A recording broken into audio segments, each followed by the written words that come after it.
Good morning, everyone. Today is very special. Why? Because today is Independence Day.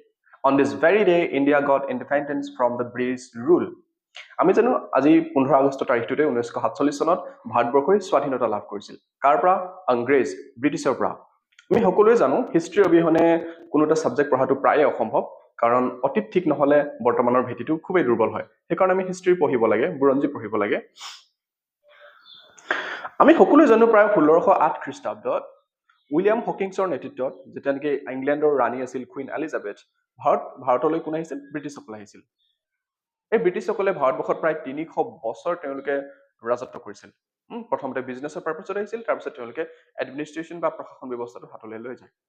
কিন্তু definitely এটা question আমাৰ চবৰে ব্ৰেইনত আহে যে ইউৰোপিয়ান নেশ্যনছবিলাক, ইউৰোপৰ দেশবিলাক একদম ক্ষুদ্ৰ ক্ষুদ্ৰ হয়। আমি যদি তুলনা কৰো, ইণ্ডিয়াখন হৈছে এখন প্লে গ্ৰাউণ্ড আৰু তাৰ মাজত থকা ক্ৰিকেটৰ পিচটো হৈছে এখন ইংলেণ্ড। যেনেকে ইংলেণ্ড, ফ্ৰান্স, জাৰ্মানী, নেডাৰলেণ্ড, স্কটলেণ্ড, ডেনমাৰ্ক, সকলোবিলাক সৰু সৰু, কিন্তু ইমান সৰু সৰু দেশবিলাকে সেইটো সময়ত প্ৰায় 1890 আৰু 20th century বিগিনিং অৱস্থাত গোটেই ৱৰ্ল্ডৰ more than 50% কাণ্ট্ৰীত কেনেকৈ তেওঁলোকে ইমান ডাঙৰ মনোপলিটো ক্ৰিয়েট কৰিছিল, কেনেকৈ ইমান ডাঙৰ ট্ৰেড চলাইছিল। তো ইয়াৰ প্ৰথম কাৰণটো হৈছিল তেওঁলোকে টেকনলজিকেলি বহুত এডভান্সড। যিটো সময়ত অন্য দেশৰ মানুহবিলাকে খোৱা আৰু হোৱাৰ কথা চিন্তা কৰিছিল, সেইটো সময়ত ইউৰোপৰ চাইণ্টিষ্টবিলাকে, ইউৰোপৰ থিংকাৰ্ছবিলাকে যিটো বহুত নতুন নতুন বস্তু ইন'ভেট কৰিছিল। যেনেকৈ আমি জানো ৰেডিঅ' মাৰ্কনি আৱিষ্কাৰ কৰিছিল, টেলিফোন আৱিষ্কাৰ কৰিছিল এলেকজেণ্ডাৰ গ্ৰাহাম বেল, বাল্ব আৱিষ্কাৰ কৰিছিল টমাছ আলভা এডিছন, জন ৰিচাৰ্ডে আৱিষ্কাৰ কৰিছিল চাইকেল, ইভেন চাৰ্লছ বেবেজ যিজন ইংলেণ্ডৰ হয় তেওঁ আৱিষ্কাৰ কৰিছিল কম্পিউটাৰ, এটা ৰেভলিউচনাৰী ইন'ভেশ্যন হয়। টেকনলজিকেলি বহুত এডভান্স আছিল তেওঁলোকে, আৰু পৃথিৱীৰ অন্য মানুহবিলাক ইমান টেঙৰ নাছিল।